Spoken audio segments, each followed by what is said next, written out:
Hello and welcome to Lesson 10-2 Part 2.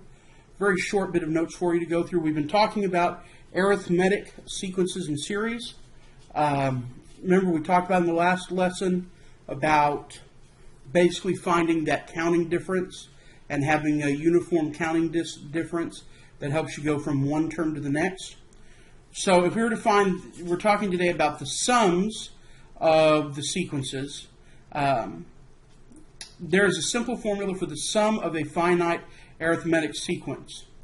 The sum of a finite arithmetic sequence with terms n is the sum equals sum of n, or S sub n. S sub n equals n over 2 times the quantity of a sub 1 plus a sub n.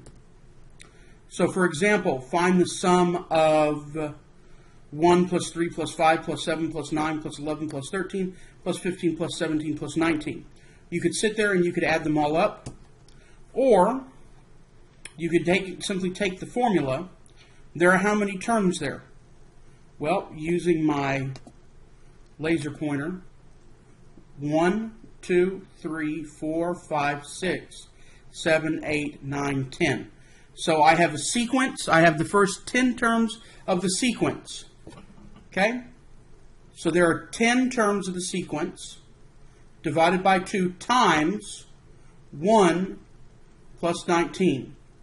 So the first of the sequence, the first term of the sequence rather, plus the last term that you're given, and then times the number of terms divided by 2.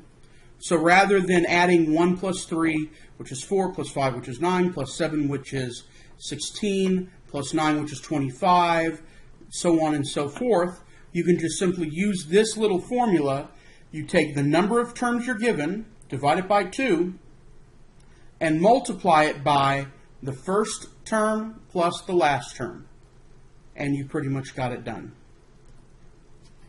So in this example, find the sum of integers from 1 to 100 and b from 1 to n. Well, from 1 to 100 form an arithmetic sequence that has 100 terms. So you can use this basic formula. If you were to list it all out, obviously they haven't listed them all out because it would take quite a bit of space to list out 1, 2, 3, 4, 5, 6, 7, 8, 9, so on and so forth to 100. You can simply say there are 100 terms in this arithmetic sequence. So 100 divided by 2. The first term is 1. The last term is 100. 1 plus 100 is 101. 50 times 101 is 5,050. So the sum of all the integers from 1 to 100 is 5,050. Just simply using that formula. Now find the sum from 1 to n.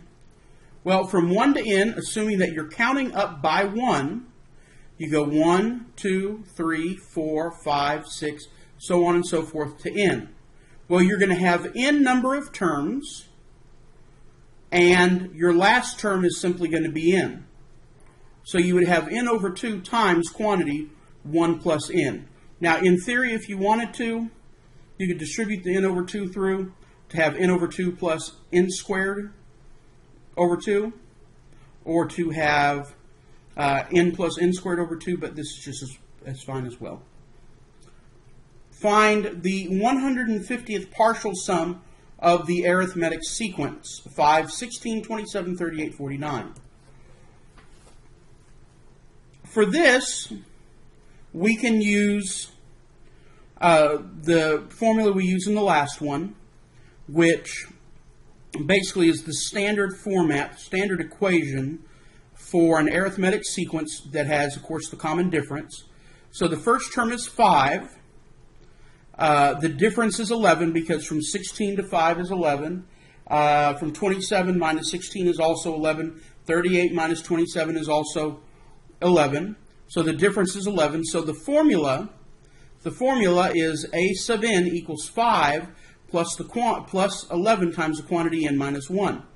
Now I know that the nth term if I were to distribute the 11 through and then add. If I were to simplify it, it would be a sub n equals 11n minus 6.